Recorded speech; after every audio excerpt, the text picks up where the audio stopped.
Salut mon grand. Comment il va mon petit baleineau? Ah bah écoute, on fait des va-et-vient, je remonte. Un petit peu d'apnée, tu récupères un petit peu, que tu croques. Ah ouais, bon, bah, bonjour à tous, bienvenue. Bienvenue. Alors, les amis. On va faire rapide aujourd'hui parce qu'il y a du lourd. Exactement. Donc on aura toujours Julien pour les fondamentaux. Et mon copain Alex, côté technique. Alors vite fait le programme. Alors bah simple, hein, Sec et Mat. Et Sec et Mat, oui, donc il y aura un gros dossier sur la SEC et tout ce qui tourne avec Coinbase et Binance.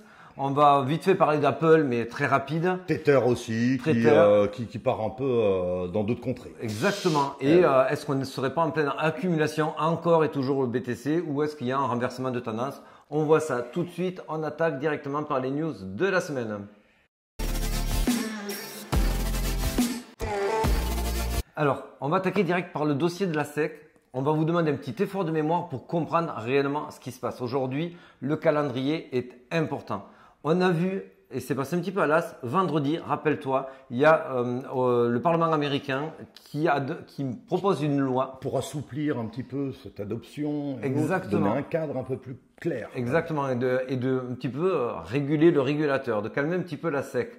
Et ça a été repris le lendemain, le samedi, par nos amis Cryptos, donc un projet de loi déposé aux États-Unis vise à réglementer certaines crypto-monnaies en les classant comme marchandises numériques.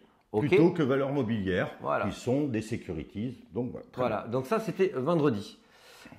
Qu'est-ce qu'on a su? Et alors là, bah oui, qu'est-ce qu'on a? Il restait que 7 jours. Il reste 7 jours.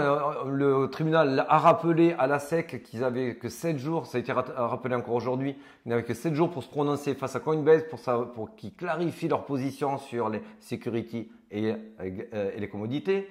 Et ça nous amène au 13 juin. Et le 13 juin, c'est également l'issue attendue où le dossier Inman de la SEC doit être publié au plus tard le 13 juin, donc à la même date. Donc on se retrouve avec de vendredi jusqu'au 13 juin, beaucoup de news qui acculent complètement la SEC et la SEC. Donc il fallait un peu agir, il fallait qu'il fasse quelque chose un petit peu. Voilà, donc ils se sont un petit peu réveillés, excités et activé ce qu'on appelle la phase 3. C'est la guerre anti-crypto qui est menée aujourd'hui. On vous en a parlé des semaines et des mois auparavant. Ça ne fait plus aucun doute pour personne par rapport à cette fameuse guerre. Et il y a 3 phases. Là, on vient de finir la phase 2 qui était le choke point 2.0 qui était on étouffe toutes les banques, on va dire, toutes les banques qui pourraient fournir, on va dire, de la liquidité à tous les projets et autres, tous les investisseurs qui pouvaient accepter en effet de la crypto-monnaie. On les étouffe. Les exchanges. On les étouffe. On les étouffe. Donc, rappelez-vous, ça c'était Paxos le 13 février. On leur demande à Paxos, bien sûr, le régulateur américain, de ne plus faire de BUSD. Donc, premier low kick chez Binance, chez CZ. Ça, c'était toujours dans le choke point 2.0.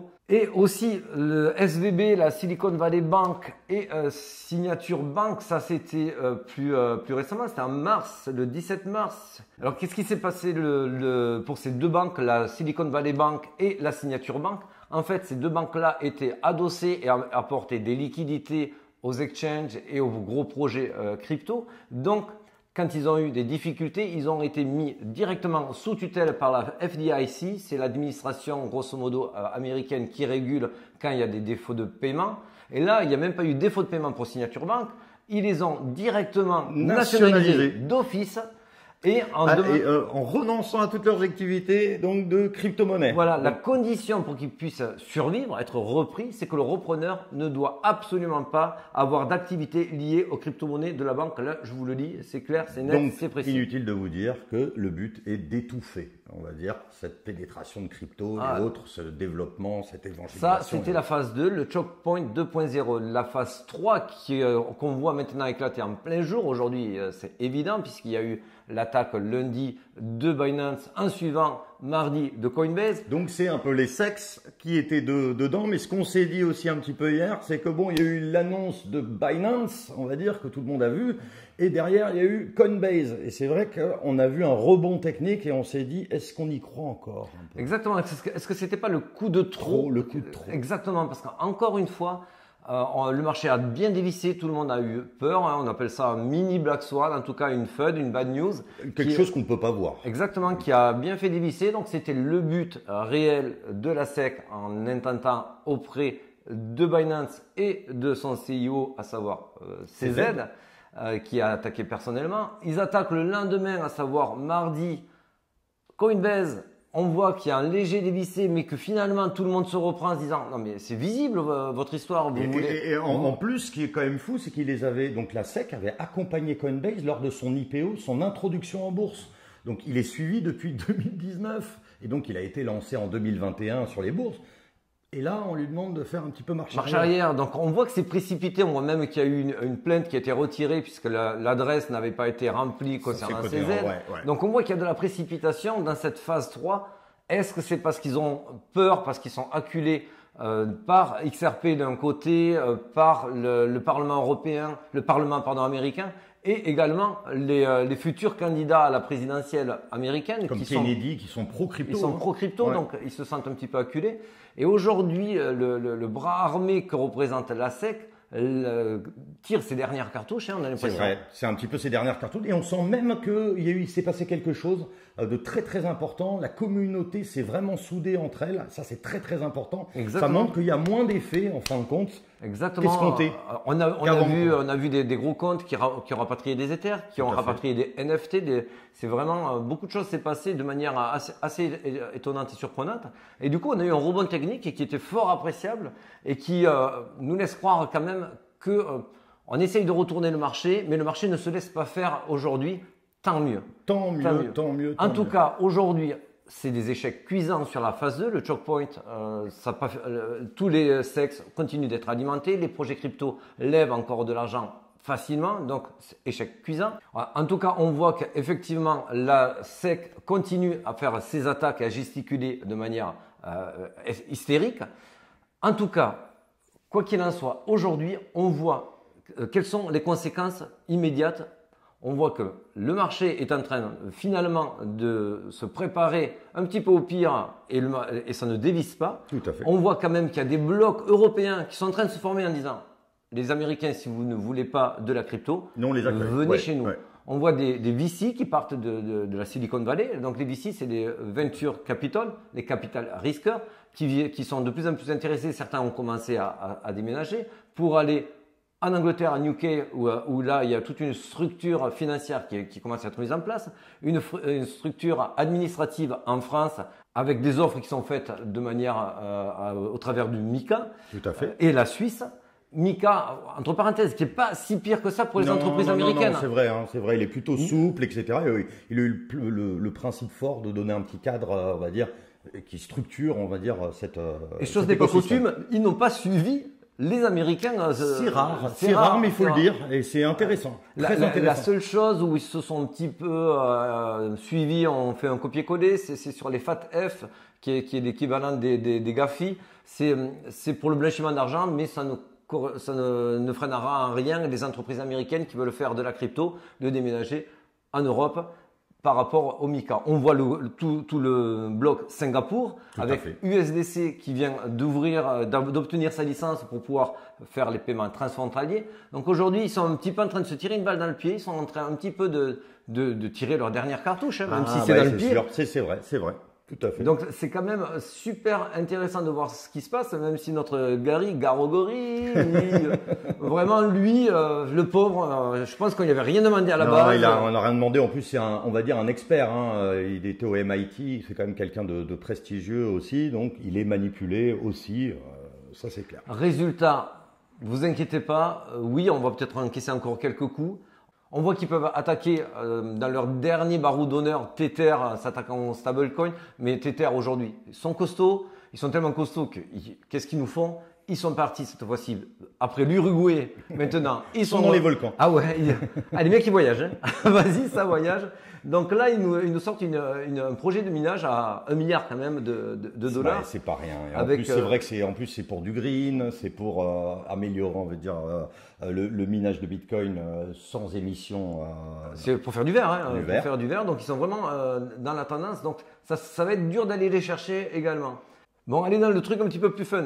Apple, oui, allez, on va faire comme les autres, on va en parler, le fameux casque AR/VR.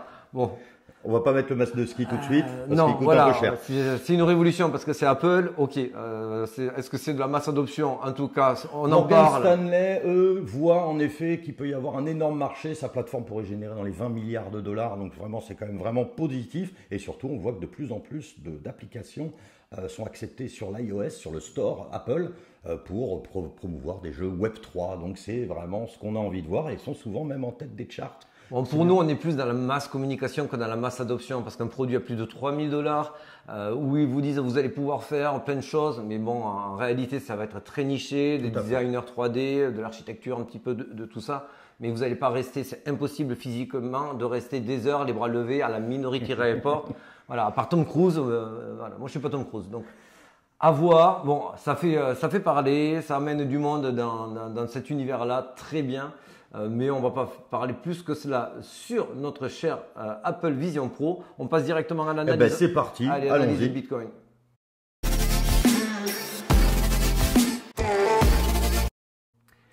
Aïe, aïe, aïe, aïe, aïe. On est plutôt content de voir ça. Hein. On est content. content de voir ça, hein, parce que depuis, on va dire, depuis mai, on le surveille comme le On lait le sur le surveille. feu. Et donc là, à partir du 31 mai jusqu'à maintenant, il y a déjà 100 milliards Alors, qui sont sortis. De On quoi va on parle? réexpliquer. C'est le gros trésor, le gros coffre-fort américain. Les frais de repo. Exactement. Et donc, ça permet de voir en fait si l'argent reste stocké ou s'il sort. Il sort pour de investir. l'économie. Voilà. Et en fait, quand il sort, donc quand vous verrez cette ligne aller vers le bas, ça veut dire que des liquidités sortent pour aller dans les risk-on. Voilà. Et nos chères petites pépites ne pourront que gonfler s'il y a des liquidités qui Qui arrivent. arrive, voilà, forcément. Donc déjà, c'est déjà un bon point. Voilà. C'est pas On encore- était sur un top en avril et on voit que depuis avril, on est en train de décroître progressivement. Alors c'est jamais très violent, mais en tout cas nous on le voit pixel par pixel. C'est Oui, ce parce qu'on qu'on suit. parle, c'est quand même beaucoup d'argent hein, qui est stocké. Ouais. Quand on voit des petites variations, c'est 100 milliards. Hein. Ouais. Donc, c'est quand même pas rien. Voilà, donc ça, on veut le voir encore continuer à descendre pour que ça amène des liquidités qui aujourd'hui, Font on en défaut. reparle après, Ouais. font vraiment défaut. C'est les volumes. Voilà. Ah, ça c'est super intéressant. Voilà. Alors, de quoi on parle là Ah, Qu'est-ce alors, qu'on voit Mais on voit deux choses principales. D'abord, quand il y a eu la grosse FUD il y a 2 jours, qui a le mini Black Swan, qui a bien fait dévisser notre ami Bitcoin, quand on voit qu'il y a eu la respiration et l'acceptation, que s'est-il produit ensuite? Donc je voulais tracer en bleu à partir juste après l'acceptation. On a tracé notre courbe sur les retails et on a tracé notre courbe sur les whales. On se rend compte qu'après la hausse qu'on a eue hier, les retails se retrouvent beaucoup moins bagués qu'avant la baisse, alors que les whales, elles, ont augmenté leur bague par rapport à la baisse. C'est On toujours est pareil. C'est toujours pareil. dans une accumulation. Exactement. Les gros comprennent les mouvements, sont pas pressés, etc. Là où des retails voient des bougies et se disent, bah, c'est peut-être la fin, etc. Voilà. Alors, pour ceux qui ne savent pas, vite fait, nos fameuses whales et grosses whales, parce que là on parle des grosses whales. Alors, à partir de 1000, c'est les whales. 1000 et bitcoins, plus hein. de 10 000 bitcoins, là vous êtes mégalodon. Quoi. Voilà, Enfin, et voilà. elles représentent plus de 50% du marché des volumes. Donc, qu'est-ce que cela nous apporte comme interrogation? Si elles sont à la manœuvre, c'est elles qui vont vraiment articuler le cours. Le cours aujourd'hui, les whales ont un schéma classique qui est le fameux Wyckoff accumulation, qu'on suit lui également depuis assez longtemps. Alors pour rappel, Wyckoff, c'est très très simple, il parle du Composite Man. Composite Man, c'est les plus grosses entités, on va dire, qui ont le plus d'argent. Et JP Morgan. JP Morgan, on a Vanguard. Vanguard, on a BlackRock, etc., qui sont, on va dire, une personne. Ces personnes-là, elles ne peuvent pas rentrer comme nous, avec peu de liquidité. Elles arrivent avec énormément d'argent, donc il faut bien qu'elles fassent, on appelle ça, on va dire, les schémas de Wyckoff, donc les schémas d'accumulation quand on est en bas et distribution quand ils sont en haut. Elles doivent rentrer discrètement. Discrètement. Sinon, elles ne peuvent pas l'avoir au prix qu'elles visent. Exactement. Donc, elles rachètent forcément sur les bottoms et après vont vous faire des yo-yo pour pouvoir accumuler discrètement, à discrétion, comme on dit. Ce schéma, vous le voyez ici. Alors, vous avez bien vu, depuis des semaines, voire des mois, on fait 25-30, 25-30, 25-30, ou même si on ne descend pas à 25, mais on fait ce yo-yo-là. Pour nous, ce yo-yo-là, il correspond au SOS, le Sign of Strength. Exactement. On serait du coup entre la phase D et la phase E. Et pour nous, tout ça fait tellement sens. Ça, c'est très intéressant. Exactement. Donc ça, c'est publié par Glassnode, donc c'est des data on-chain. C'est-à-dire, c'est pas manipulé et autres, c'est ce qui se passe sur le réseau. Alors, c'est barbare. Moi, je sais que la première fois, il y a des années, quand on m'a présenté ça, wow, les cohortes, je me disais, mon Dieu, jamais j'y arriverai. Moi aussi, j'ai jamais compris ce que c'était une cohorte. En fait, c'est des familles. C'est très simple. Des catégories. Voilà. Alors, vous voyez le graphique rouge et bleu, c'est des strates. Il y a plusieurs lignes qui sont accumulées. Et les lignes du bas, ce sont les petits portefeuilles Bitcoin, donc les inférieurs à un Bitcoin, voilà, etc. Les shrimps, les crabes. Puis on monte vers les très gros poissons. Les très gros poissons, qui sont la dernière ligne du haut. Alors la dernière ligne du haut, vous regardez en haut à droite, ça nous donne maintenant. Maintenant, nous, en haut à droite, que font les whales? Quand c'est bleu, elles achètent. Quand c'est rouge, ça vend. C'est quasiment les seuls. Donc les plus gros portefeuilles qui sont en haut, donc ici en bleu, achètent. Et tout ce qui est plus petit vendent. Et cela depuis la mi-avril. Depuis la mi-avril, ils accumulent. Ils n'achètent pas tout le temps. On voit qu'il y a un petit trait jaune, blanc, bien sûr. Mais ce que je veux dire, sur la période de fin avril jusqu'à juin actuellement, c'est bleu. Ils accumulent. Et on le voit qu'ils ont accumulé, mais là, comme tout le monde, juste post-FTX, là, tout le monde était bleu. Donc, ça veut dire que tout le monde a acheté. Après, très vite, il y a eu cette phase de plateau, beaucoup de FUD, ça va descendre encore plus bas. Bien sûr, les gros portefeuilles ont continué à accumuler. Eux, ils savaient qu'ils n'allaient pas faire replonger le prix. Ils nous ont laissé un petit peu batailler pour revenir sur les sommets et accumuler. Et c'est exactement ce qu'on vous présente ici avec le Wyckoff accumulation, ces phases de spring et ces phases de SOS. Alors, en daily, ça nous amène où? Alors, en daily, il y a du bon et du moins bon quand même. Oui, bien sûr. On a eu une énorme bougie de ravalement hier, donc c'est très très positif. Par contre, il ne faut pas que cette bougie qui a avalé la précédente se fasse ravaler par celle d'aujourd'hui. Voilà, donc on voit aujourd'hui que ça redévisse, donc ils nous refont encore des coups de yo-yo. On ne sait jamais où c'est que ça va finir. En tout cas, ils veulent vraiment vous faire paniquer, vous faire vendre, vous rect, c'est le but. On le dit, on le redit, il y a toujours ce mur acheteur qui est aux alentours des 25 000 avec un trou ici à aller combler. Ça peut avoir du sens d'y aller. En tout cas, aujourd'hui, il ne faut prendre des paris que en bas de range et en haut de range. C'est pour ça que moi, quand ça tapait les 25, j'ai acheté, je suis revenu, j'ai pris mes profits et j'ai vendu en haut quand on est arrivé sur les premières résistances. Donc, c'est ce qu'on conseille. Si on dézoome, on voit qu'on est, là on est en 3 jours, chaque bougie est 3 jours, on voit qu'on est dans un canal haussier, on voit qu'on a rebondi sur le support du canal haussier. Tant que ce canal haussier n'est pas cassé, on reste bien sûr dans notre scénario des 3 flux haussiers et d'accumulation. Tout à fait. Et si on zoome encore plus à l'intérieur, on voit qu'on est sur un falling wedge, là on est en daily, on voit qu'on est sur un falling wedge. Les falling wedge normalement sont cassés par la résistance au nord. Sauf que, il y a toujours ce fameux problème de volume. Et de volume. Voilà. Qu'est-ce qu'on se rend compte? Il n'y a rien dans les échangeurs. Il n'y a toujours pas de volume. C'est-à-dire que le marché peut être drivé d'une borne à une autre très facilement. Très facilement. D'ailleurs, là, on est quasiment au même niveau que… le mois de novembre 2020. Là, novembre 2020. Vous voyez là, la clôture de mai 2023, elle est exactement à novembre 2020. Donc, inutile de vous dire que c'est très facile pour quelqu'un qui a un petit peu de thunes de pouvoir justement manipuler le marché. C'est le but. Alors, dans les limites, on l'espère effectivement d'être dans le mur acheteur, le bloc acheteur et le bloc vendeur. Le bloc acheteur, vous l'avez aux alentours des 25 000. Vous voyez que ça a très bien tenu il y a 2 jours. On a rebondi, on a filé les premiers gros ordres à 25 500 et on a rebondi sur du 25 300. Et il reste des très gros ordres à 25 000. Donc là, il va falloir un petit peu plus que de la SEC pour venir franchir ce cap-là. On espère en tout cas. Exactement. De toute façon, c'est borné. C'est borné. On est entre, je vous le redis, ce bloc acheteur 25 000 et le bloc du Nord 29 000, 30 000. Donc ça, c'est vraiment les deux de gros blocs. Évitez de prendre des trades quand vous êtes en milieu de Au milieu, ça s'appelle la dump zone. C'est la zone où on appelle ça des idiots. Il vaut mieux être tout en bas ou tout en haut de ce… Exactement. Et faites attention, c'est pas parce qu'on a eu un très bon rebond hier qu'on ne peut pas revenir tester les 25 000. Bien sûr. Puisque, en fait, hier, on était à 44 au Fear and Greed Index. Donc et là, on est passé en 53. On est passé en 53. Donc, aujourd'hui, dès qu'on monte, il y a l'open interest qui explose et tout le monde se remet à longuer. Et ça, le marché, il va essayer vraiment de vous calmer à coups de yo-yo, en haut, en bas, pour éviter de partir avec le train trop chargé. Là, on est à 53 au niveau du Fear and Greed Index, alors qu'on est sur une structure plutôt baissière. Tout à fait. On ne devrait pas. Donc, c'est pour ça qu'ils vont s'amuser encore à vous faire peur. En gros, il faut vraiment être, pour les plus expérimentés d'entre vous, vous pouvez tenter des longues, des shorts, etc. Pour ceux qui sont plus novices, on ne fait rien, on attend des résolutions au nord, au sud, etc. Exactement, vous le savez. Bien sûr, on reverra les objectifs si on casse les 25 000. Pour l'instant, c'est pas le cas. On est dans le scénario. Exactement. Et puis on se la souhaite bien bonne. Et grave. Et puis on se dit, alors soit vendredi, se dit news catalysante, ou soit on se retrouve lundi, parce que je vais vous dire qu'à partir du mi-juin, il va y avoir, ça va swinguer. Ça va être la samba. Allez, ciao les amis. Allez, ciao les amis. Allez, bye. ciao les Bye. amis. Ciao.